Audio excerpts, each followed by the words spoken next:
Nah, di akhir zaman kita ini, negeri-negeri ini akan punah, Pak. Akan punah oleh Dajjal. Lalu akan kembali iman ini ke Madinah. Maka di area Raudhah itu ada tulisan sabda Nabi, innal imana la ya'rizu ilal madinati. Sesungguhnya iman orang-orang negeri-negeri muslim ini sekarang OKI anggotanya 57. Sekarang nih Turki yang pimpin. Itu negeri-negeri muslim ini akan mengalami daya rusak yang luar biasa, dan orang mengasah iman itu kembali ke Madinah seperti kembalinya ular ke lubangnya kalau musim hujan. Itu dia. Surah Al-Fat poin keduanya ingin menanamkan kepada kita kesetiaan, loyalitas kita kepada Rasulullah sallallahu alaihi wasallam. Kata Nabi sallallahu alaihi wasallam dari Abdullah bin Umar, unzilat hadhihi surah idza jaa nasrullahi wal fath ala Rasulillah fi wasti ayyamit tasyrik. Ketika Nabi berada di Mina di hari-hari tasyrik, wa arafa annahul wada, Nabi tahu bahwa dengan turunnya ayat ini umur Nabi tidak lagi panjang. Dengan Nabi dikasih kemenangan Khaybar, penaklukan kota penaklukan Khaybar, benteng Yahudi, lalu penaklukan kota Mekah, Haji Wada, Abu Bakar udah tahu kalau Rasulullah udah dikasih kemenangan, itu berarti tugasnya sudah selesai.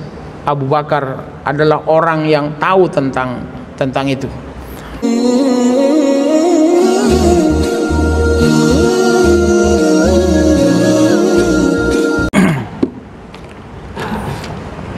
Assalamualaikum warahmatullahi wabarakatuh.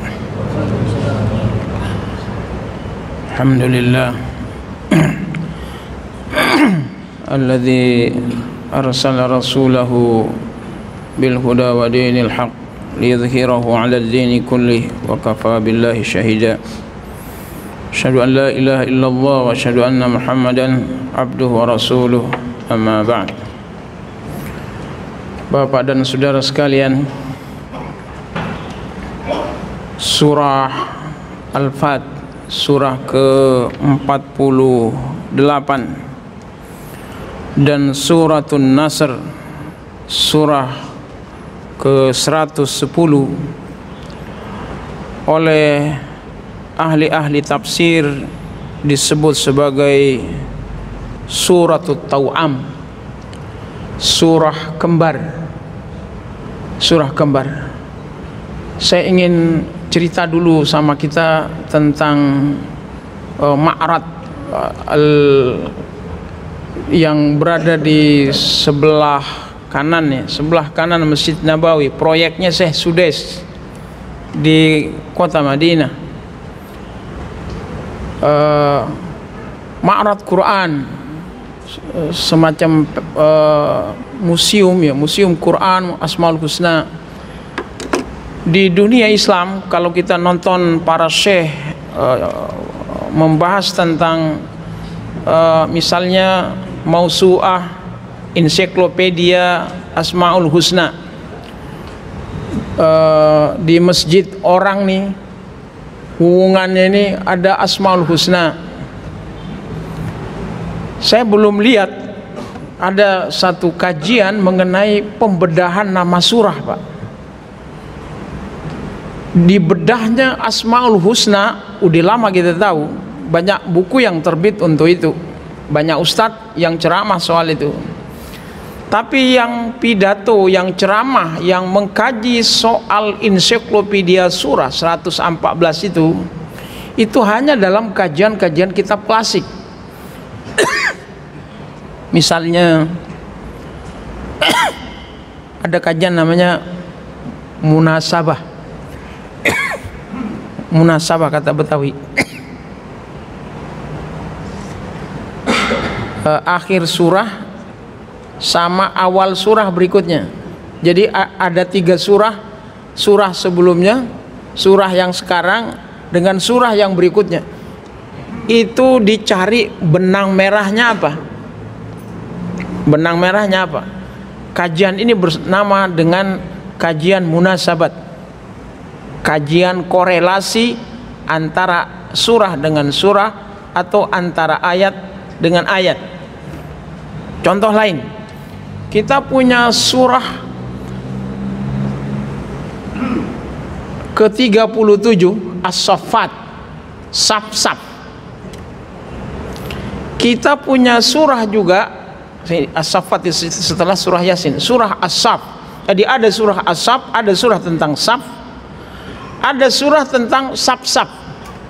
Pertanyaan kita, ada apa gerangan, apa hikmah, apa rahasia di balik penamaan surah ini? Ada surah tentang Saf, ada surah tentang Saf-Saf, ada surah tentang kisah Al-Qasas, ada surah tentang syair-syair Syu'ara.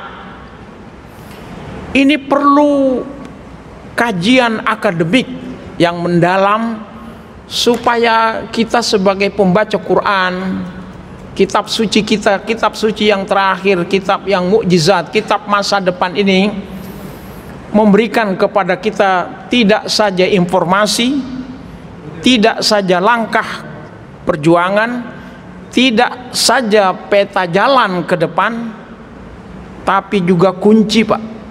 Kunci-kunci. Surah Al-Fat awalnya ketika Khandaq tahun kelima, Idul Fitri ketiga, Nabi suruh Hudzaifah ibnul Yaman, sahabat Nabi yang sahibus sirri, yang punya rahasia, simpanan rahasia kenabian, Nabi percayakan kepada sahabat ini. Kata Nabi, uhsu alaina kam yalfidul Islam. Coba kau catat, kata Nabi kepada sahabat ini, mana-mana orang, siapa-siapa nama yang sudah masuk Islam, catat untukku. Sebelum Khandaq itu pecah, sebelum perang Ahzab yang kemudian menjadi nama surah ke-33 pecah. Yang dikasih tugas, yang ditunjuk suruh nulis mencacah orang yang Islam ini nanya, wahai Rasulullah, apakah engkau ragu pada kami yang telah berbaiat sumpah setia kepadamu, mengikutimu dalam perjuangan? Kata Nabi ringan, kalian tidak tahu apa yang terjadi ke depan, apa yang terjadi ke depan. Karena itu saya lagi menyusun banyak data mengenai fikih masa depan, Pak. Fikih tanabbuat. Fikih tanabbuat, karena dunia ini berubah setelah Covid-19.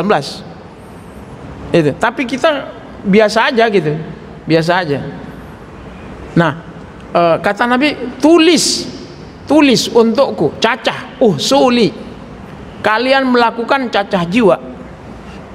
Kemarin kita ada ketemuan dengan YPI Al-Azhar, Dewan Dakwah ketemu sama YPI Al-Azhar, Pak. Profesor Jimli ngomong, ada 3 hal yang kalian harus persiapkan ke depan. Pertama, langkah-langkah dakwah. Dan langkah dakwah ini perlu terukur, Pak. Perlu terukur. Misalnya kita dari saf kanan ke saf kiri berapa orang sih?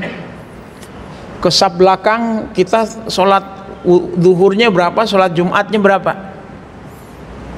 Itu karena terbit dokumen Yahudi, kalau sholat subuh orang Islam seperti sholat Jumatnya, baru kami ngeper. Ini kan perlu kita data, Pak. Kalau misalnya hasil kotak amal kita yang suka diumumin hari Jumat ini signifikan dengan jumlah orang sholat Jumat, kan nggak pernah dihitung tuh, Pak. berapa orang yang sholat Jumat hubungannya sama jumlah kota amal, nggak pernah dihitung. Mana-mana orang yang suka infak, mana-mana orang yang tidak begitu peduli sama kota amal yang bergeser itu, nggak pernah ada kajian.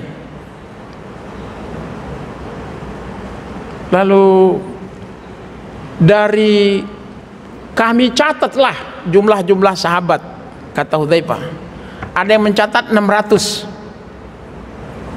Syarah Sahih Muslim Imam Nawawi Pak yang memberikan data ini. Ada yang mencatat 700, ada yang mencatat sampai 1.500 sahabat. Di tahun kelima itu 1.500 kakak. Tahun kelima ini tahun ke-6 Zulqa'dah, Nabi sallallahu alaihi wasallam bermimpi. Nabi bermimpi menggundul rambutnya, plontos. Beliau masuk Masjidil Haram, lalu kemudian tahallul. Habis itu Nabi ngajak sahabat umrah 1.500 orang diajak ikut dalam rombongan ini. Setelah 6 tahun nggak balik kampung ke Mekah. Tiba di Hudaybiyah yang sekarang namanya Sumaisi, tempat kita kalau haji ke tempat ini lalu minum kencing onta, itu namanya Sumaisi. Di Mekah itu ada 3 miqat ahli Mekah: Hudaybiyah yang terjauh, Tan'im, atau kemudian Ji'rana. 3 ini. Sumaisi itu sekarang sudah jadi tempat banyak onta di situ. Disitulah Nabi sallallahu alaihi wasallam berhenti 3 hari, diizinkan situ tanpa masuk ke kota Mekah. Umar marah karena Nabi enggak menjelaskan secara rinci langkahnya ini.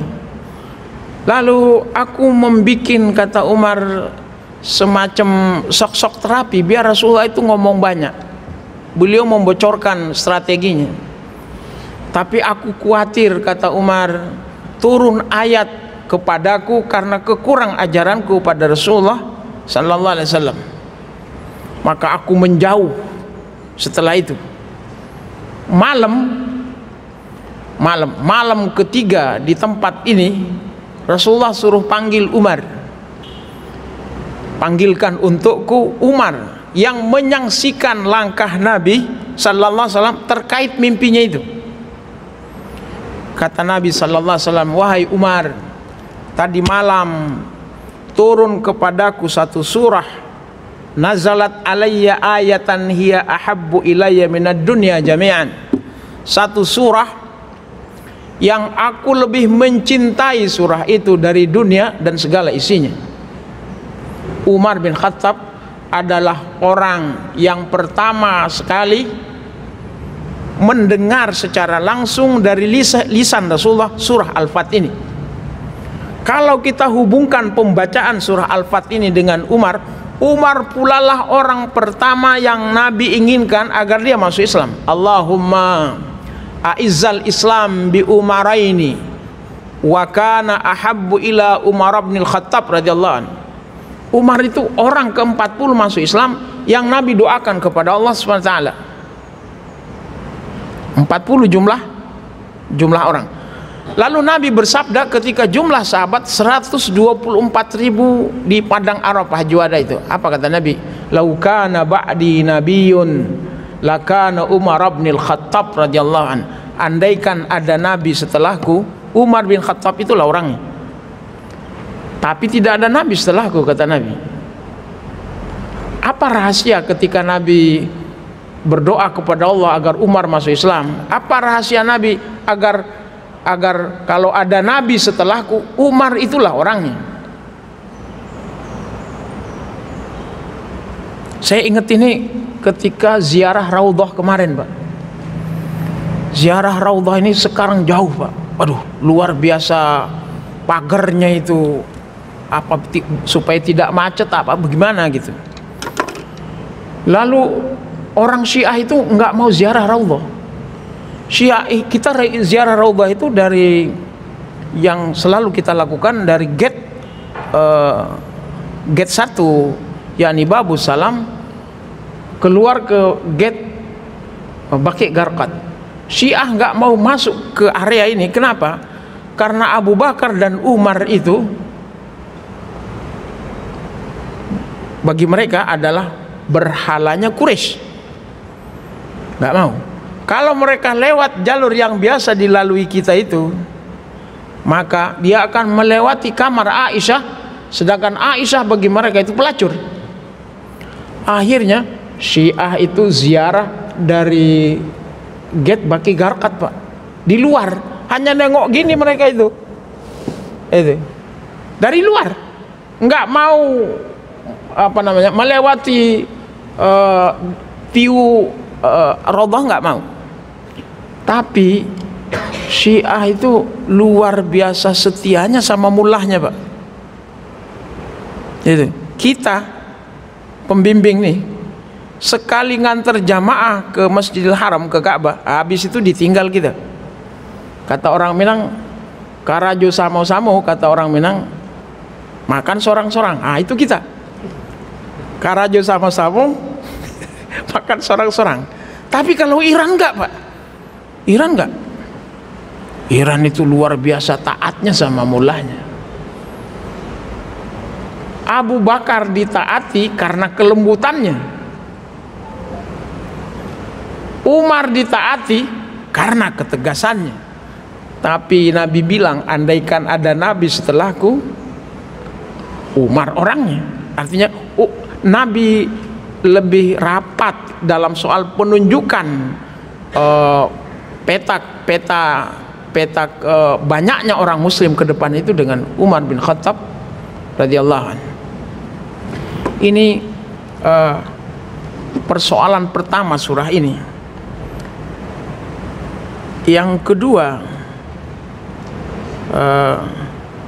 surah ini menjadi dasar dalam kajian studi fikih bagi Nabi untuk menambah variasi bacaan sholat, Pak, dengan kalimat di surah An-Nasr itu fasabbih bihamdi rabbika wastaghfir, atau kalimat inna fatahna laka fatham mubina liyaghfira lakallahu ma taqaddama min dzambika wa ma ta'akhkhara wa liyutimma ni'matahu 'alaik wa liyahdiyaka siratan mustaqima. Nabi nangis ketika malam ayat ini turun, sepanjang malam sampai subuh Nabi nggak berhenti membacakan surah ini kepada para sahabat. Kenapa? Nabi itu kata Allah, aku telah mengampuni dosamu. Pertanyaan ulama akidah, memang Nabi berdosa? Memang Nabi berdosa sehingga Allah perlu mengampuni dosanya?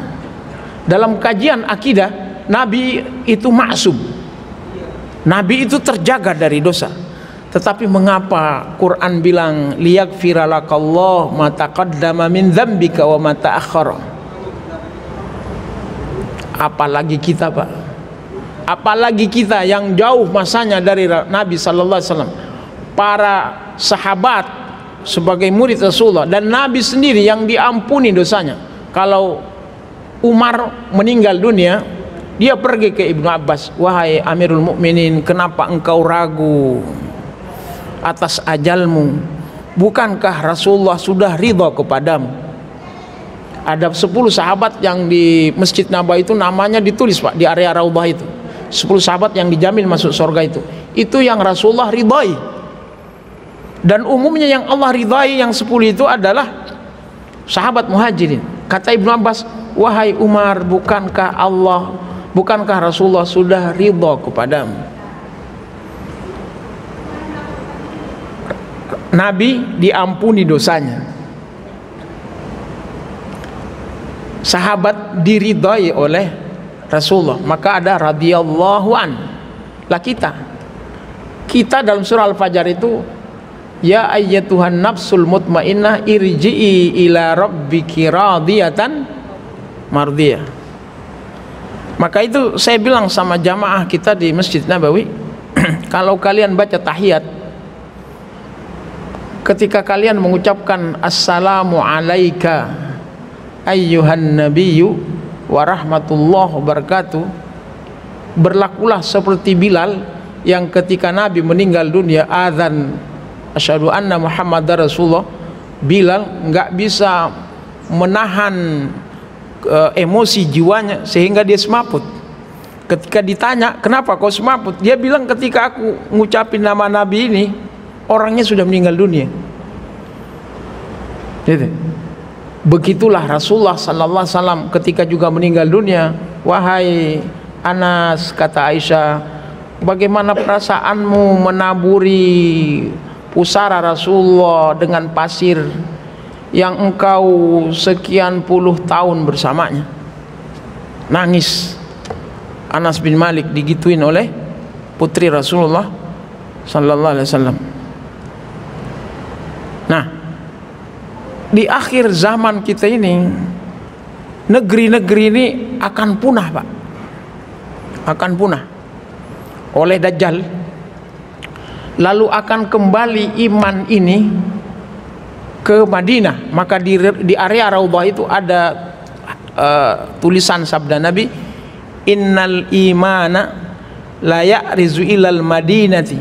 Sesungguhnya iman orang-orang negeri-negeri muslim ini sekarang OKI anggotanya 57. Sekarang nih Turki yang pimpin.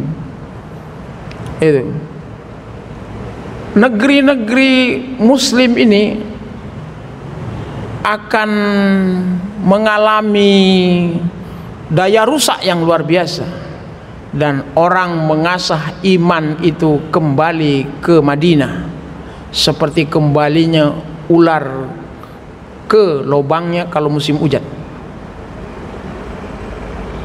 Itu dia. Surah Al-Fat poin keduanya ingin menanamkan kepada kita kesetiaan, loyalitas kita kepada Rasulullah sallallahu alaihi wasallam. Kata Nabi sallallahu alaihi wasallam dari Abdullah bin Umar, unzilat hadhihi surah idza jaa nasrullahi wal fath ala Rasulillah fi wasti ayyamit tasyrik. Ketika Nabi berada di Mina di hari-hari tasyrik, wa arafa annahul wada, Nabi tahu bahwa dengan turunnya ayat ini umur Nabi tidak lagi panjang. Dengan Nabi dikasih kemenangan Khaybar, penaklukan kota penaklukan Khaybar, benteng Yahudi, lalu penaklukan kota Mekah, Haji Wada, Abu Bakar udah tahu kalau Rasulullah udah dikasih kemenangan, itu berarti tugasnya sudah selesai. Abu Bakar adalah orang yang tahu tentang itu. Maka ketika turun surah ini, kata Nabi sallallahu alaihi wasallam, fa amara bi rahilatihi al-qaswa, Nabi berada di atas kuda putihnya, wajtama'an nasu, orang-orang berkumpul mendengarkan Nabi. Kata Nabi, ya ayuhan nas, wahai manusia. Kemudian terus Nabi sallallahu alaihi wasallam berkhutbah sampai dikumpulkan isi khutbahnya itu 70-an poin oleh Imam Ibnu Katsir, sehingga suratul Nasr ini dipandang oleh para ulama tafsir sebagai surah taudi, suratul taudi, surah yang ngasih tahu tentang ujung usia Nabi. Surah Al-Fat, surah yang ngasih tahu tentang ujung perjuangan Nabi. Surah Al-Fat, surah 48 itu. Sedangkan surah An-Nasr ngasih tahu tentang ujung usia Nabi. Itu titik temu dua surah ini. Karena itu hadirin sekalian, Al-Quran solusi, Al-Quran peta jalan, Al-Quran adalah wisata hati kita. Karena itu belajar di kedua surah ini memberikan kepada kita pandangan untuk kita bekerja sehingga kita pada puncaknya, pada tengah matahari siang, sebagai satu puncak perjuangan kita, yang nanti kita akan dikasih oleh Allah Subhanahu wa taala di ujung usia kita, yakni fasabbih bihamdi rabbika fastaghfirhu innahu kana tawwaba. Dan itu Nabi bilang pada Adi bin Hatim, kelak engkau akan tahu bahwa Islam ini berbondong-bondong orang masuk ke dalamnya. Tahun ke-9, di mana orang mahkota Kisra Persia itu akan dipakaikan kepada Ka'ab bin Malik, dan itu diingat oleh Umar bin Khattab radhiyallahu an pada tahun ke-17, di mana orang infak 100 dinar ditolak karena terlalu sedikit. Ini yang Adi bin Hatim belum saksikan, di mana seorang wanita dari Irak tanpa pengawalan ke Madinah umrah, itu tidak pakai pengawalan, dan itu pun sudah saya saksikan. Sehingga saya ingin mengatakan kepada kita dua agenda terakhir kita, Pak, yakni agenda kepemimpinan dengan nanti Imam Mahdi dan dibantu Nabi Isa. Itu agenda kepemimpinan.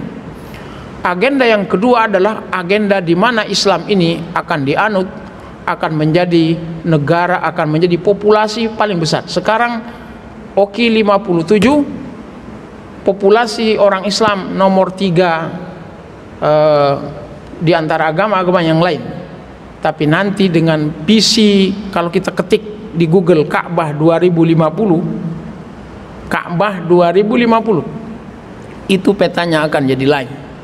Islam akan menjadi agama semesta. Kita sambutlah nanti itu dengan agenda-agenda dakwah. Sallallahu ala nabiyina Muhammadin wa ala alihi wa sahbihi wa sallim. Alhamdulillahirabbil alamin. Assalamualaikum warahmatullahi wabarakatuh.